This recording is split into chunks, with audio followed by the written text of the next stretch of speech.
What's up, Eager to Pleasers? Welcome back to another episode of the Eager to Please podcast. Let me ask you this question. Have you ever felt like you're constantly trying to earn your place? Like if you just worked harder, achieved more, became better, then maybe you'd finally feel worthy. Or maybe this feeling shows up in smaller ways. You say yes when you mean no. You overthink conversations. You feel responsible for other people's comfort. At some point, a lot of us learned that being agreeable, useful, or impressive kept us safe.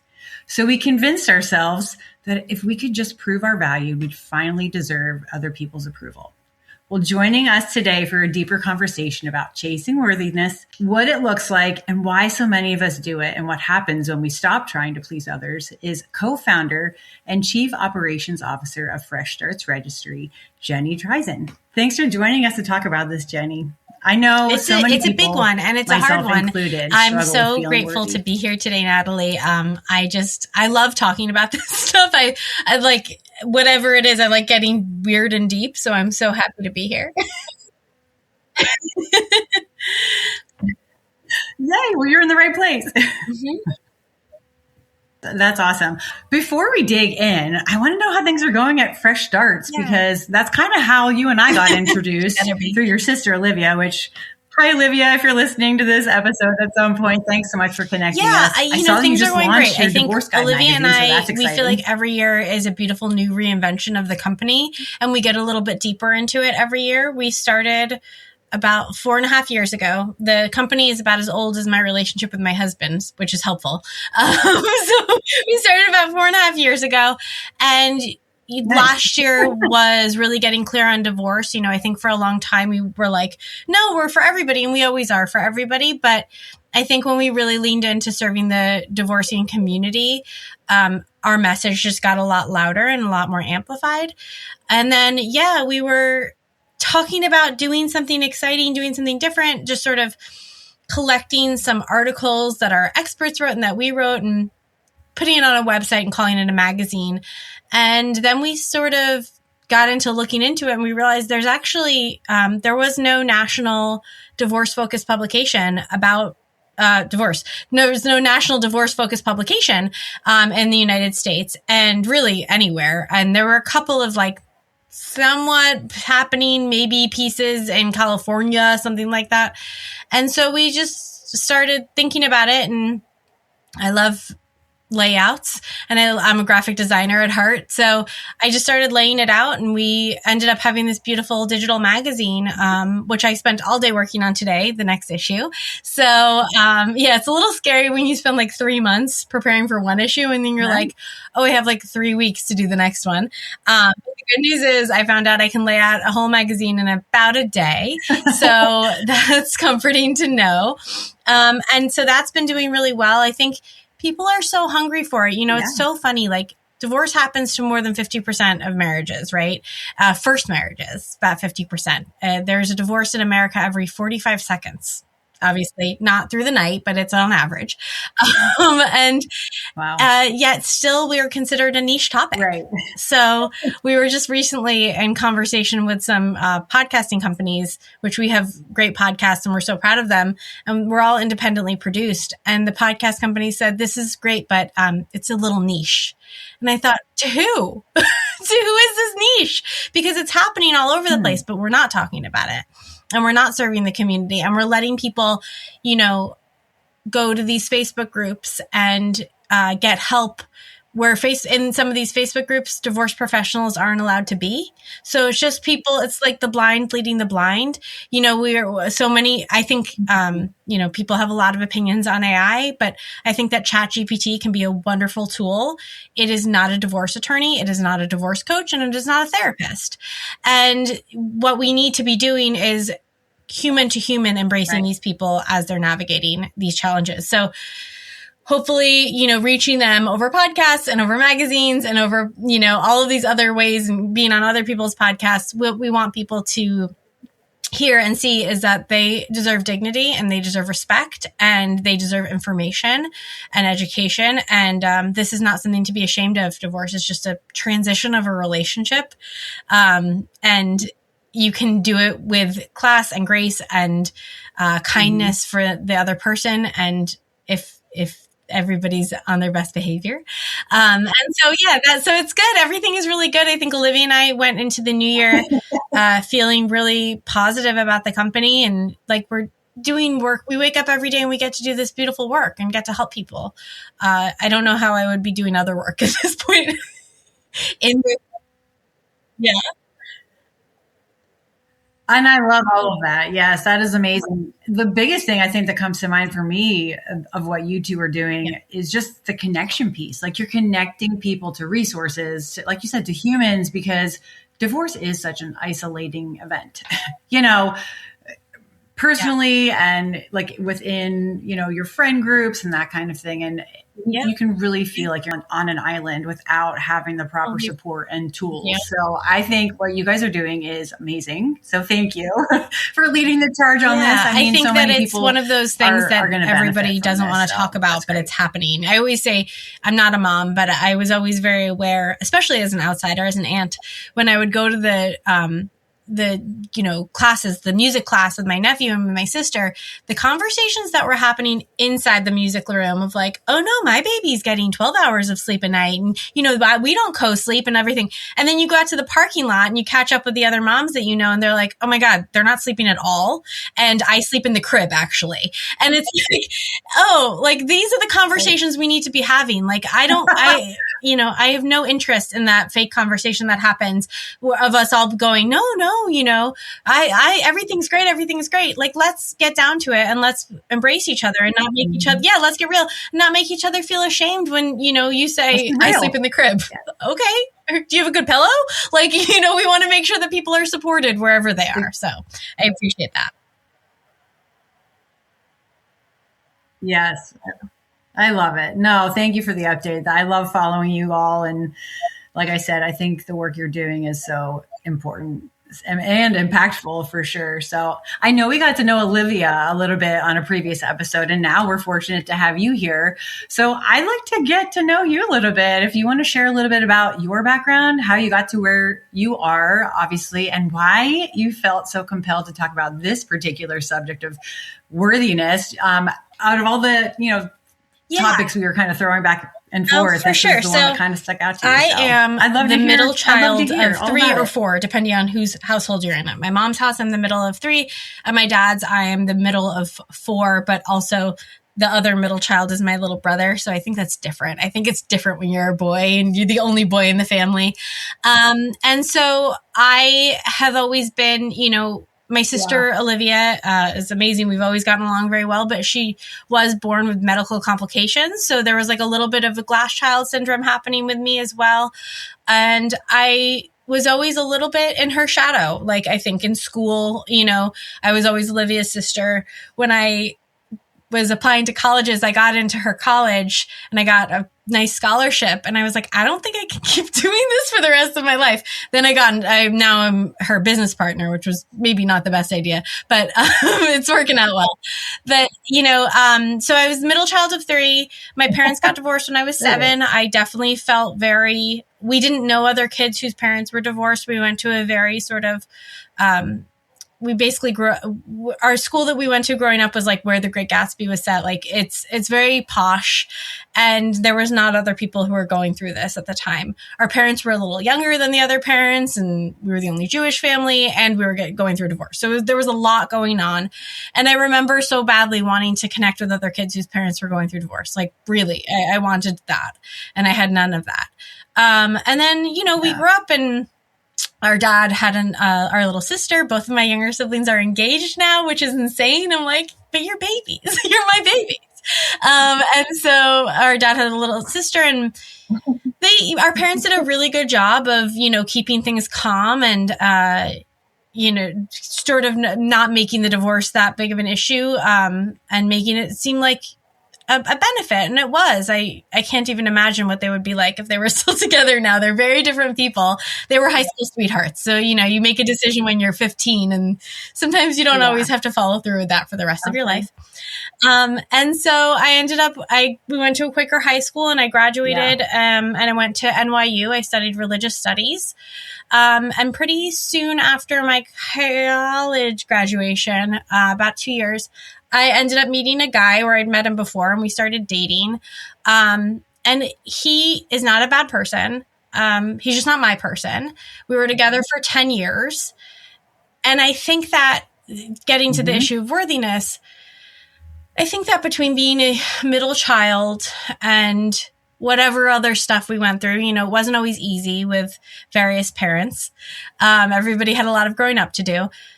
I definitely had a sense of, I need to perform. I need to make sure that I'm good enough. And I think I've always been a high achiever. I'm a perfectionist, but not I never knew I was a perfectionist because I don't actually care about getting things perfect.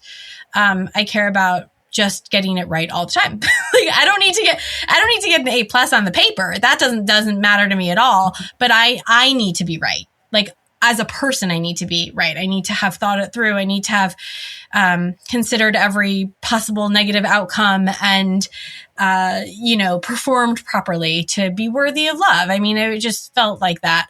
I don't think I understood that. And I think that, however my ex he was primed for that.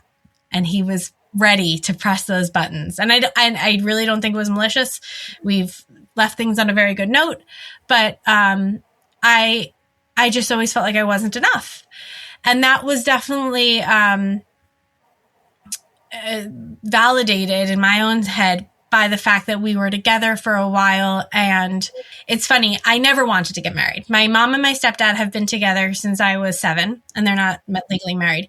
My grandmother and my grandfather were together since 1983 until their deaths, and they were never legally married.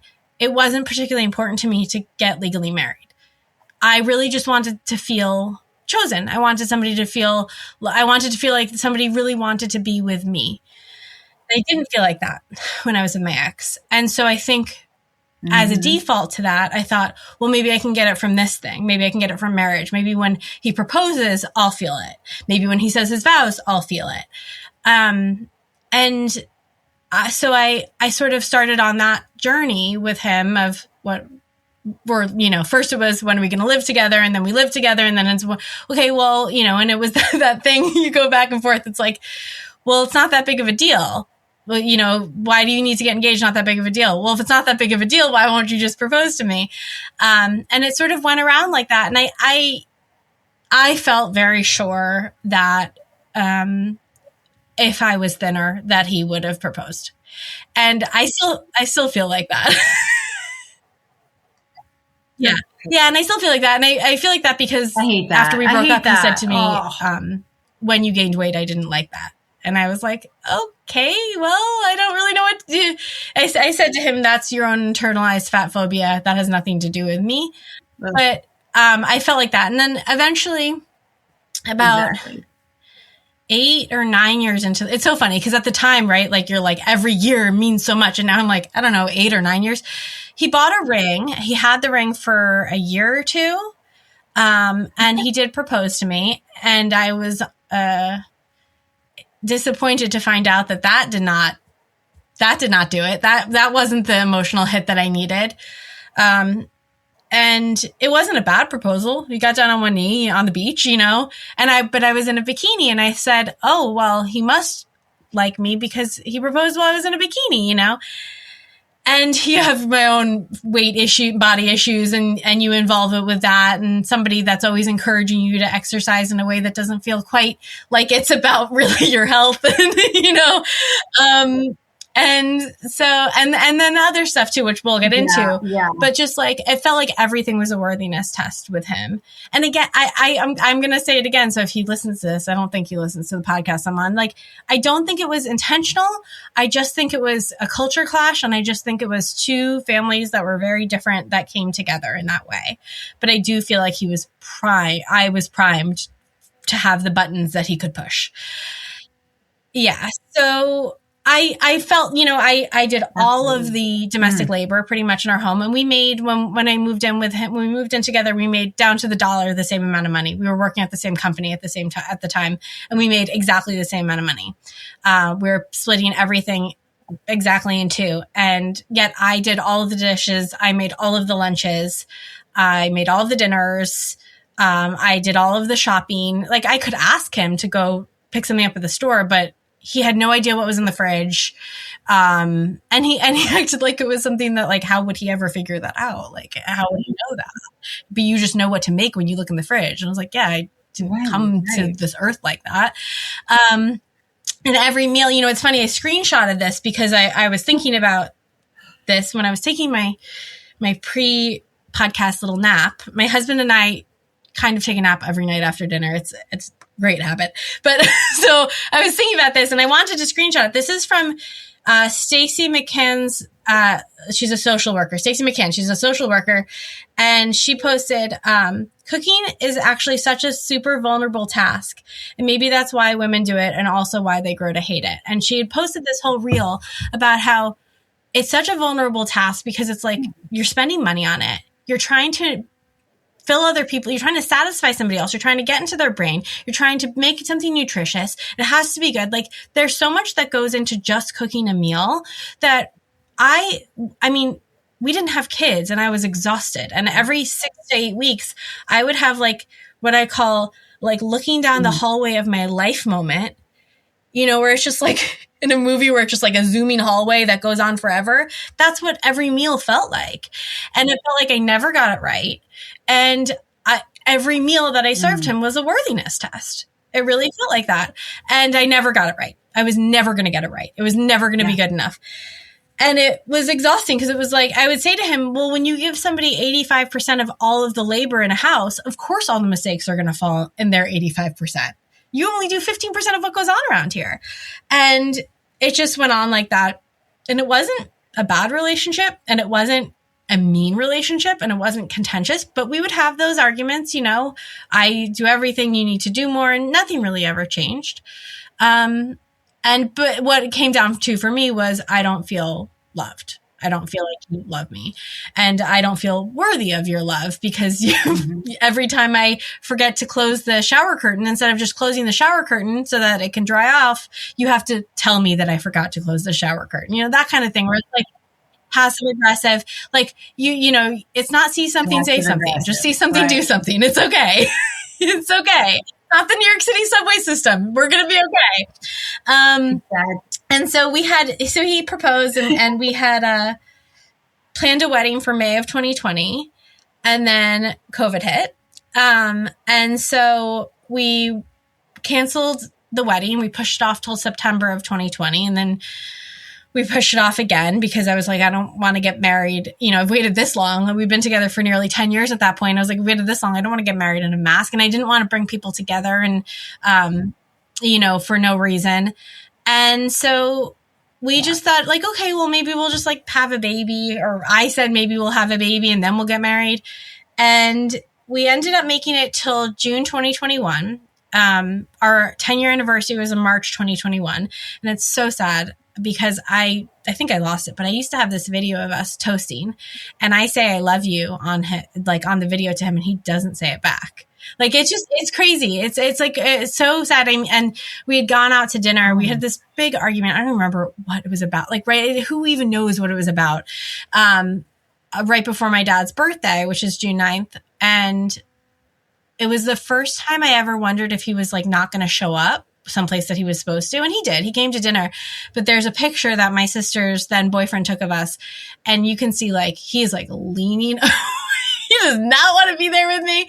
And so I wasn't that surprised when a week later after that, we just like went to go watch a show and I went to go take my contacts out and I took my contacts out and I just started crying. And he was like, what's wrong? And I said, you know, we have to figure out what's going on here. And we'd been together from when I was 23 until I was 33. Like, that's a really significant chunk of your life. And he, you know, my sister has 2 boys. And when they were born, I'd said to him, like, if you're not Uncle Blank now, you're never going to be. So are you in or are you out? And he was like, I'm in. And I said, great. And I'm like searching for any sign that he wants to be with me. I'm like, this is it. This is it. And so he was their uncle and then their dad left. And so I was like, I don't want to take another man out of these children's lives. And so I said, we have to figure this out. And he said, no. And there's a whole other story where My dad was putting his cat down the next day. So I knew that like my dad was going to come to I lived in Queens. And so my dad and my brother were going to bring the cat's corpse to my apartment, and we were all going to drive my car because I had a car. They just sold it, but I had a car, and they were going to drive the car out from Queens to Long Island where my mother lives. And this is a divorce lovely story. They were going to bury the cat at my mom's house so that my brother could always visit the cat. And so I knew that my dad was coming the next day. And so I knew that I had this like, I knew that if I didn't push it then, it would probably be another year or 2 years before I allowed this to come up again. And I would just be unhappy. I would just keep being unhappy. And because maybe a year before that, we'd sort of had that conversation of like, he said like, I don't know if I love you anymore. And I was like, you do cover my ears, like you do. And so I said to him, no, let's have the conversation. And he said, I don't think I love you anymore. And I don't think we should have a baby together. And I was grateful. And I've told him I'm grateful because it made sense. It felt like that. That's how it felt. And I took off my engagement ring, which I had like, I had shopped for that ring. Like it was very hard for me to find an engagement ring that felt right, which is funny, right? Because you're like, maybe there's a sign. Which I always tell people, I'm like, if you want an engagement ring and you want to sell it, don't go for a really thin gold engagement ring with black diamond, because this is a $2,000 ring I got $70 for when I sold it. Yeah. And he was like, I want you to have it. He told me to keep it. And I didn't sell it for a number of years, but I took it off and I was like, I could see the clouds part. I knew that my life was going to be beautiful. I just knew it. In that moment, I knew it. And I left the next morning. And you know what? That night was the only time I got the emotional hit that I really like it right after I broke up with him, which I've seen before with men. After you break up with them, suddenly they give you everything you want, emotionally. And I moved out, and it was so interesting because I think then I started sort of teasing out, what is this worthiness thing? And what was I reaching for? And what was I not getting? And, I fell in love with my husband pretty quickly after. He had been somebody that I had, my brother went to school in Scotland, and my mom and I were visiting here, and we walked into a museum in 2010, and he worked at the museum, still works at the museum. And we had sort of kept like really intermittent Facebook touch, and he had reached out to me before like on my 10-year anniversary, actually, with my ex. He reached out to me, and I told my ex, and he was, flattering, but I said like, I'm engaged. And I reached out to him, and I was just like, we'll see what happens. Like, I didn't think I would move to Scotland. I thought I would flirt with a cute guy for a little. I thought he was Scottish. He's not Scottish. He's English. Like, I didn't know anything about him, and it progressed pretty quickly. But I think the thing that was most interesting was he would say to me, like, you don't have to do anything to be worthy of my love. Like, you being alive is just, that's all it has to. And I was like, I know. I mean, he's amazing, but like the fan I feel very, very, very, very lucky. And I would say to him too, though, like if he had taken me out when I was 22 and visiting, it would not have worked. I had a lot of growing up to do. I'm sure he had a lot of growing up to do too, so in those 10 years that we knew each other, but weren't together. And so I started sort of teasing out what was this worthiness thing, and where did it come from, and how does it keep us in systems that don't serve us, and how does it keep us serving people that are very happy to keep pressing that button that says not worthy, not worthy, not worthy. So that's sort of how, and then from there was the idea that Olivia had brought to me maybe 2 years before, of this divorce registry, which I was like then sitting in my empty apartment, and I hit like, buy on like a $10,000 cart of items to fill my apartment. And I was like, that divorce registry would be really helpful right now. So we didn't have divorce registries, but we would have both liked them. So we hope other people can. So that's sort of how we got to where I am now. Yeah. Nice. So much good stuff in that to unpack, because I do think, one, where you fall in birth order, I think has a lot to do with like how you feel, because like Olivia, I'm the oldest. Well, kind of. I've got two older sisters. from my dad's first marriage. And then when my dad married my mom, I'm the oldest of my younger sisters. So I could be a middle child or I could be the oldest, but I feel like because there's such an age gap between my older sisters and me, I'm the oldest child, and taking on, the perfectionism and, the seriousness. And that's not to say that every oldest child has those, but like you as a middle, it's like you feel kind of torn, like you're always in the shadow of your older sibling. And my younger sister, I know for a fact, felt like that because she was always the fun one and I was always the studious one. And I hated those labels because it kind of pitted us against each other at one point, as I'm sure you could, probably relate. But I love that you two are working together now. So I want to just say that. We always occupy really different spaces. And I think that birth order is so interesting, but I also think it's so complicated because like you said, like you're technically a middle child, but you're not. And like, I think my little sister, who is her mother's only child, right? And her mom and our dad aren't together and haven't been together for a long time. So like in her mom's house, raised as an only child, in our house with my dad, raised as a youngest, but also we were only there every other weekend and she was with him 50% of the time. So also an only child. It's so complicated. And I think in our family, I feel like a middle child and an oldest daughter at the same time. Cause I think that, Olivia and I sort of traded the role a little bit, but I definitely felt that like need to, I think I felt a little unseen sometimes. And so I felt the need to perform and I felt the need to be perfect, but and to sort of, and the peacemaker, right? Olivia's a little more outspoken than I am. So then I was like trying to, make peace between like her and my dad and things like that. And that was complicated and it remains complicated. I mean, they're good, but parents, just because you grow up doesn't mean that everything resolves, it stays complicated. And so I think trying to get it right. And then also being, I've never really thought about this, but being on display as a child of divorce and wanting to not be a bad ambassador for that or a bad ambassador for your family. I mean, we were every grouping of people that we were around had an opinion on different parents. So my stepdad came into my life when I was 7. So you've got my dad, my bio dad, my mom, my stepdad. We had all of our grandparents were divorced. Biological grandparents were divorced. And my stepfather's parents were very much in our lives. So we had like 5 families that we were going to. And so when you show up at like my paternal grandfather's house, the way I act is a representation of how my mother's raising me. And they have their own opinions about my mother. And I want to be a good ambassador for her. Right. And so it's just like you're like, and then people are saying things about your mom and you're 9 and you're like, I don't want you to, so it's like this constant thing of masking and everything's okay. And then also, you're too much, you're too sensitive. Why you? And it's like, well, because you just should talk to my mom. Like, what do you mean? Why am I so sensitive? And so, there was a lot of family dynamics going on. And I think God bless my family. I mean, I have some great uncles and aunts, but they were also, I would say, not exactly trauma informed. Right. And it's like, you're the child that's gone through this divorce and there's a lot going on and you're traveling around with your siblings and there's step parents that, are our little sister's mom. It's very hard to say and complicated, but like didn't really like us and didn't really treat us well.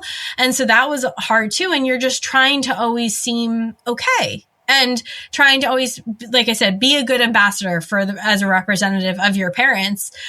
But that changes depending on who you're with and who you're trying to represent in any given moment. And that is fraught. It makes me really good at a lot of things, right? I'm great at dropping into different groups. And, I've had like coaching sessions right after I receive really bad news and I'm able to like drop it and, go coach somebody.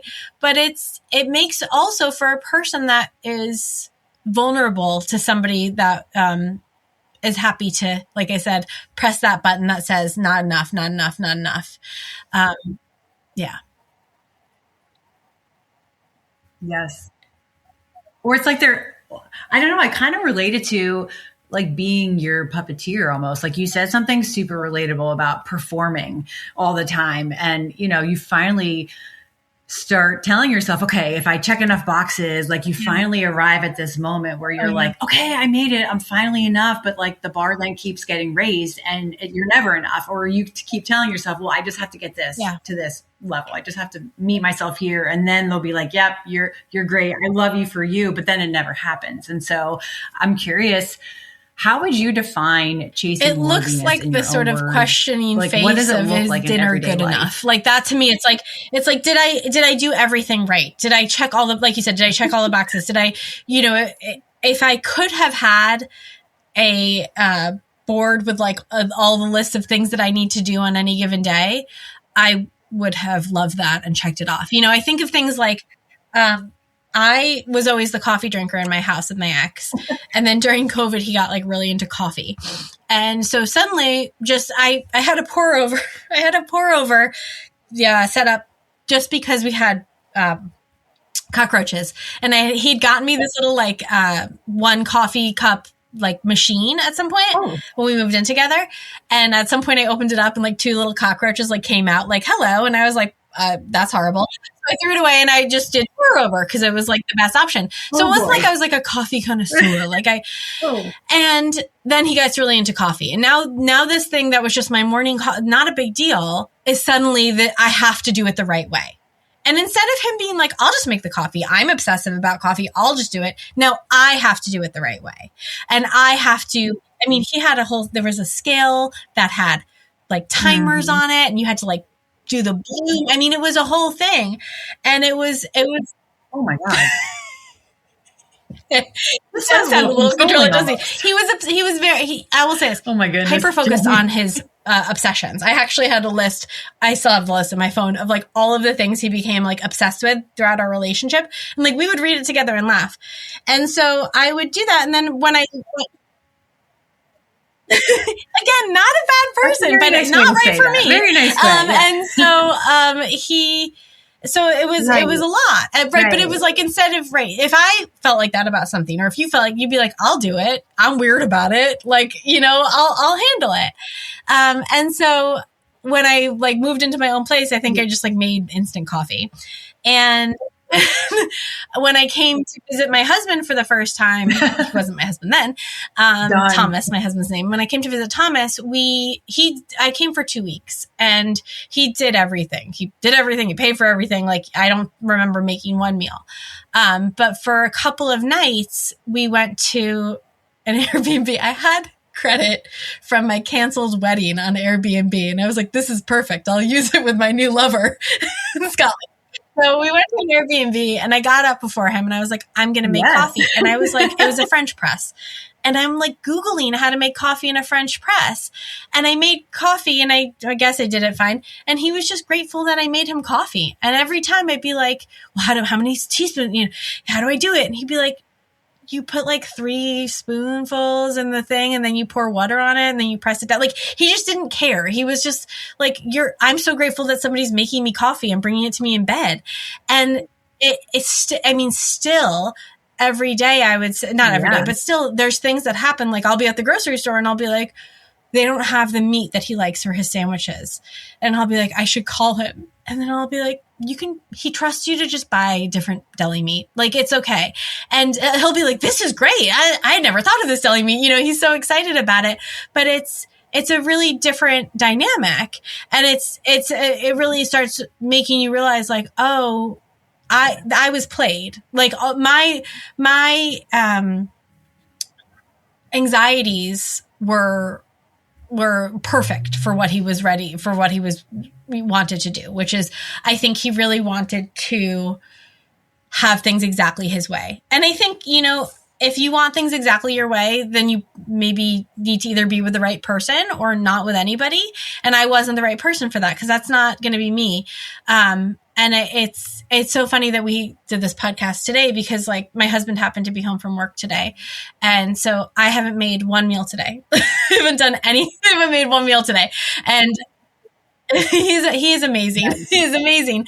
And I will let him know, because every time I'm like, I talked about you. And he's like, what did you say? He is amazing. And yeah, he is amazing. And he's also like, my biggest fan when it, like, and he's my biggest fan generally, but in the kitchen, like it makes me laugh sometimes because he'll be like, I made chili the other night and then I didn't want to eat it. Like I just wasn't. And I made myself some eggs and he was like, why would you not like this chili? Like he was offended for the chef, but I was the chef. He was like, this is amazing. You know, he's just a really big fan of my cooking and generally me. But I think I was like, oh, I didn't even realize that this was available. I didn't even know that somebody could like be so positive about you. And so I think that the chasing worthiness, it looks like just trying to get it right all of the time. And I think that probably what ends up happening is you get it wrong more, to be honest with you, because I think if you're I always think of it, my sister, I think laughs at me because I make these references and she's like, nobody knows what you're talking about. Do you know those, toys that you used to get these very cheap and it's like a plastic tube and it's got liquid in it and you sort of like grab it and it like floops up? That's what chasing worthiness feels like to me. You're trying to grab this thing and the more you try to grab it, it just sort of spins up into the air. It's like the more you try to be perfect, the less it's going to happen.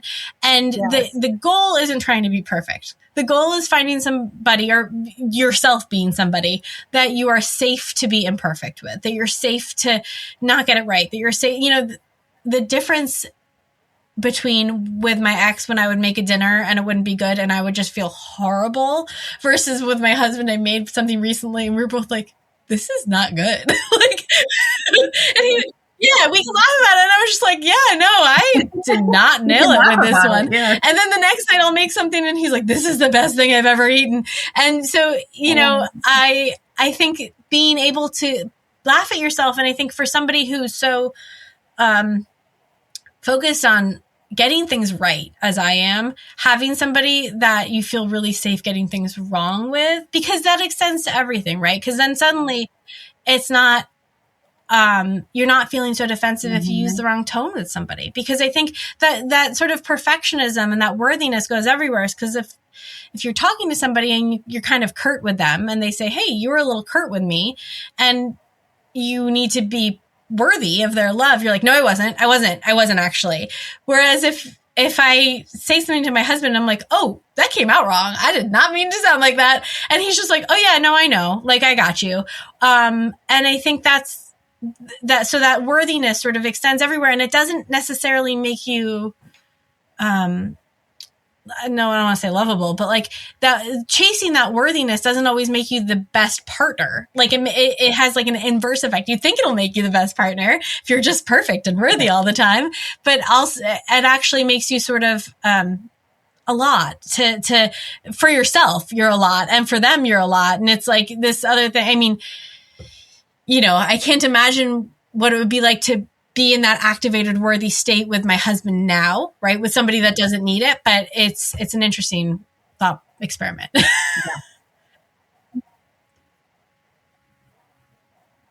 Totally. I was also going to say, you're also equating yourself to a doormat where you have no boundaries and it's just you're constantly laying down for everyone else. I want to circle back around to something because I feel like this is so exciting to talk about. And I love that you found your person. We talked a little bit, I guess at the very beginning, you're like, well, my ex was not my person, and how you figured that out after 10 years, you know, was, I guess, a blessing in disguise, because then you met your husband and, you know, now you're happily in a relationship. And how do you get to the point where you're not chasing worthiness anymore? Like, at what point, you know, did you feel like your body wasn't in shock because you were constantly performing for someone else? And you're just like, you know what? I can be myself around you. And I feel so good. I just want to know, how'd you do that? Okay. Yeah, I think there was this, I never thought about that question, but what comes to mind is this moment that happened. So I broke up with my ex. I moved back to my mom's house and I reached out to Thomas and I was like, you know, having this really romantic thing. And my mom had been there when we met. And so my mom's like, oh my God, this is so beautiful. It's so romantic. It's so cool, whatever. And 2 days into talking to him, I really wanted him to know that I liked him a lot. 2 days. So really quick. And I think we'd had our first phone conversation. It went from like texting to phone. And I'm still living at my mom's. I had signed a lease on a new place, but I'm right, fresh out of my breakup, haven't lived at my mom's house, since my early 20s. And I'm impulsive. I'm feeling wild. I'm feeling cool. And I'm like trying to tell him how much I like him. And so I book a ticket to see him. And I booked the ticket for 2 weeks to come see him 2 weeks from then. So I would have been away from like the middle of July until my birthday, which is July 31st. It was still during strong COVID restrictions. So I would have had to be locked down in his apartment for 10 days, this apartment that I'm in now, for 10 days. But he also, by the way, was moving July 1st into this apartment. So, and my husband has a heart defect, much like my sister. And so was born with a heart defect. So he was on like super lockdown. Like he hadn't seen anybody in 18 months. He hadn't really been in a room with anybody outside of like getting his COVID shot, like with a mask on in 18 months. Okay. So he's coming from extreme isolation. Right. Yeah. And I book a ticket, and I always laugh because I'm like, I think I paid $1,200 for that ticket, and I've never paid more than $700 to fly back and forth since then. And so I'm like, this is the most romantic. Yeah, I'm like, this is the most romantic thing in the world. And I go downstairs at my mom's house, and my mom and my stepdad, who is an Italian American, and goes, I go downstairs, and he's like traditional, I go downstairs and I was like, guess what I did? And they're like, what? And I said, I booked a ticket to Scotland. And their like faces fell. And my stepdad was like, what are you talking about? And they both start like yelling at me. And I was like, what? But I thought this was romantic. Like, I'm so confused. And my mom was like, he's going to kill you and everything. And everybody's freaking out. And I'm so confused. But by the way, it's like 2 a.m. Oh my God. And my husband's on furlough, so he's not working. So he's up all night, right? Just talking to me. He'd just gone to bed. It's like 2 a.m. And I said to my mom, and this was like probably the first time I ever said this to her. I said, I hear what you're saying. I'm not going to make my decision based on what you're saying, but I'm going to consider what you're saying. Mm-hmm. That was a big moment for me. That was a really big moment for me. And I sat on the steps at my mom's house, and I thought, what am I going to do? Right. And I thought, well, this was probably too impulsive. And I thought, well, I don't want to cancel, because what if he's mad at me? And then I thought, you're willing to fly 7 hours across the world to a country where you don't know anybody, go stay in an apartment with somebody you can't leave for 10 days because he might be mad at you?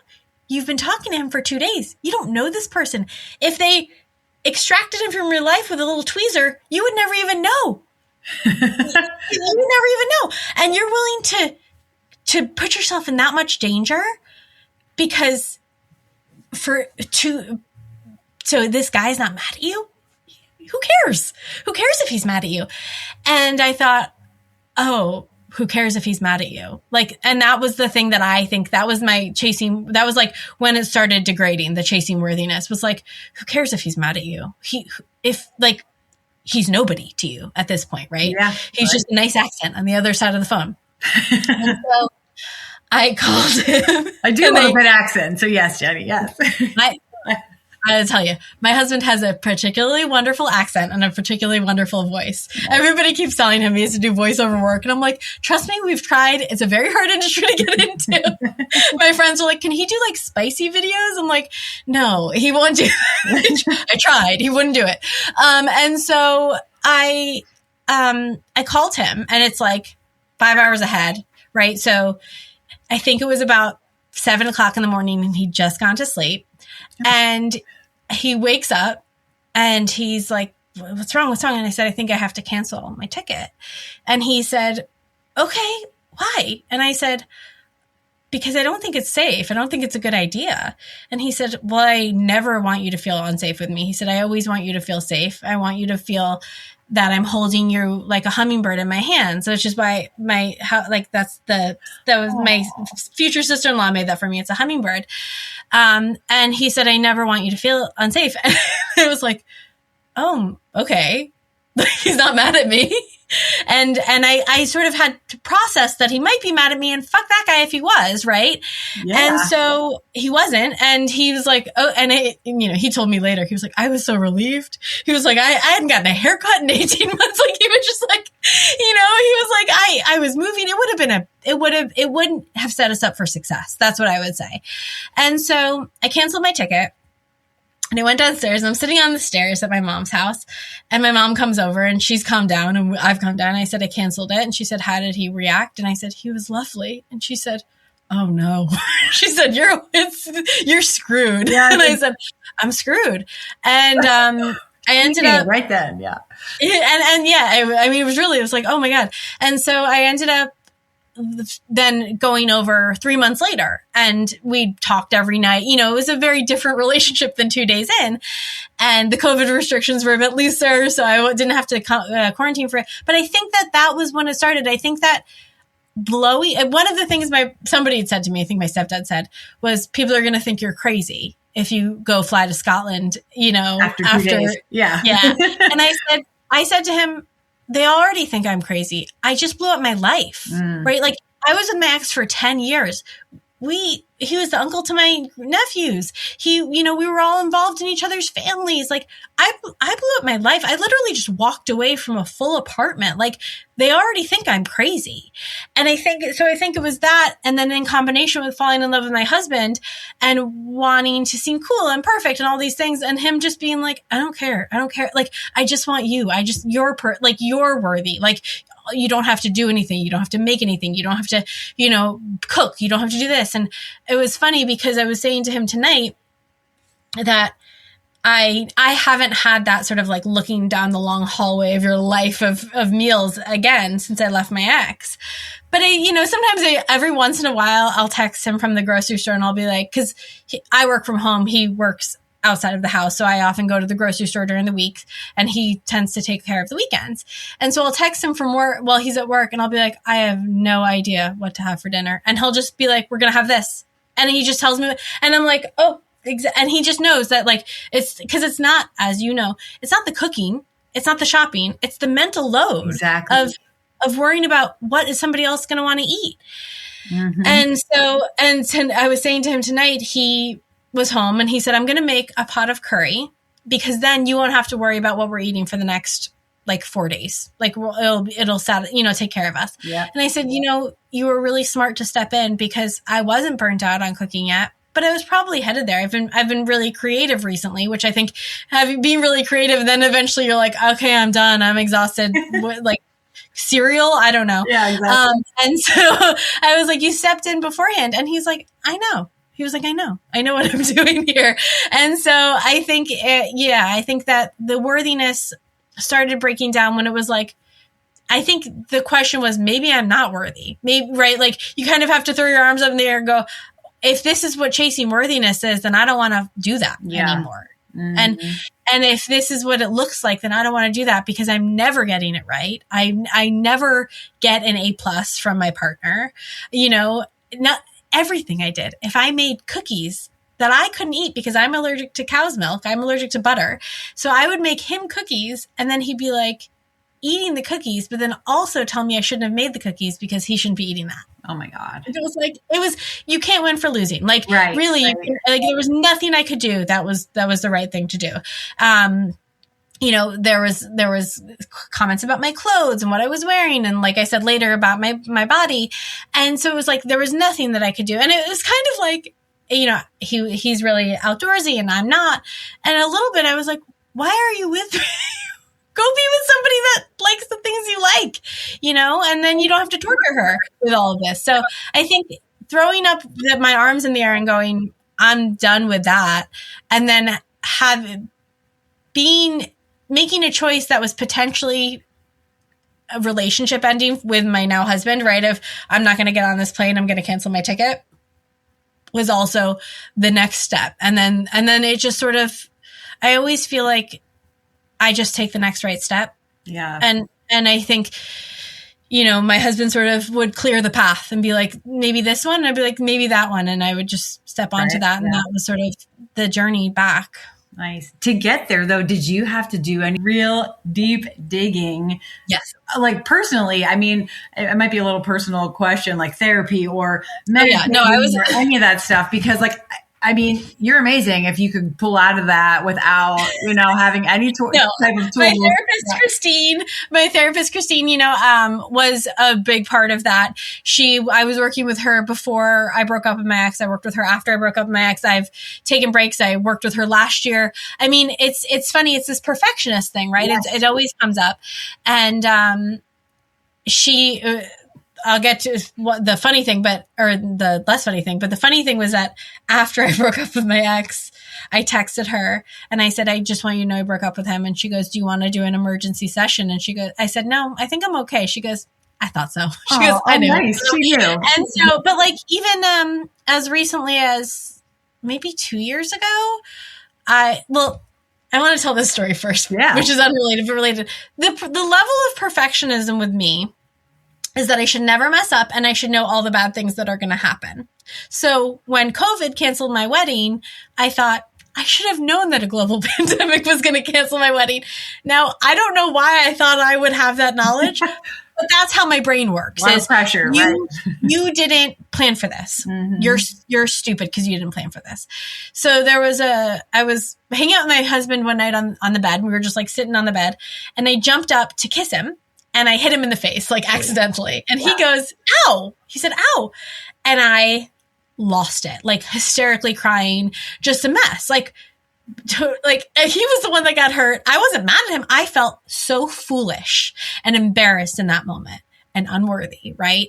And just so bad. And that I said, okay, I'm going to call Christine back up.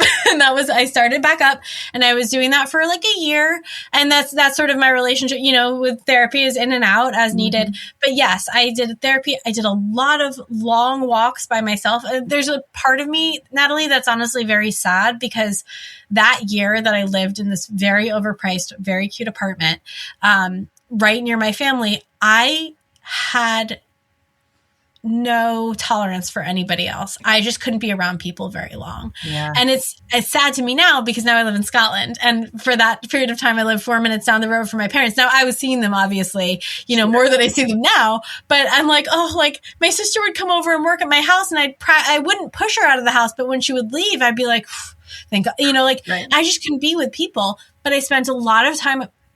Olivia and I are from a very cute town and I was able to walk into town and I was able to walk to the park and I would just go out, no headphones or anything, and just a lot of really thoughtful walks about Thomas and what I was going to do next. Because it's a whole other thing, which we can talk about another time, but like Thomas and I have a great story and I wanted to really make sure that I was falling in love with the man and not the story. Right. And so, but I would do a lot of that and the therapy, I think, was key to it. I always wrote poetry and I started writing poetry again, which I hadn't done in 10 years. I started listening to a lot of music again, which I hadn't done really, music always breaks me open. And I think I avoided it for a long time because I couldn't afford to be broken open. And so I listened to music a lot. I danced in my house a lot. I didn't cook for a whole year. I mean, dinner was pretty much Trader Joe's frozen cauliflower gnocchi like every night. I very intentionally didn't cook. And it took me a long time. And the first time I cooked for somebody again was I cooked for a girlfriend of mine who, we went away for the weekend together and I cooked for her. And that was lovely. I had to really find my way back to myself, but therapy was a big part of that. Yeah. Nice. Yeah, I always like to see what people do to get themselves unstuck or hear what other people are doing because there's so much you can do. Like you said, long walks, listening to music, which I love to do as well. Because it's helpful to have a wide variety of tools and not just hole yourself in your house, because I feel like I did that probably for the first year and a half after my divorce. Like I was embarrassed and I was defeated and just felt like shit, really. And I'm like, oh my God, I just blew up my life and I don't even know where to go from here. So that's great. I think, I think a final piece of it too has been, I've always had a complicated relationship with exercise. Yes. Because I had an asthma, exercise-induced asthma, which nobody knew about until after my first half marathon. Oh my gosh. And so, a lot of my exercise as an adult came along with my ex. And, there were times that it was very encouraging, and there were times where it felt more about my body than other times.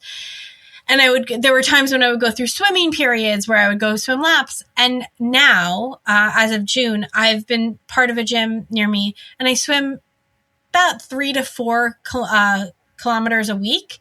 And it's the first time in my life where it's like, it's just about movement, supporting my body. Yeah. It's about supporting my body. And it's about, like, I love being in the water, and it's about the 30 minutes that I'm in the water where I don't have my phone, and like all of that, and the sauna afterwards. But it's the first time, I've done this before. I've joined pools to swim laps before, and it's never been like this.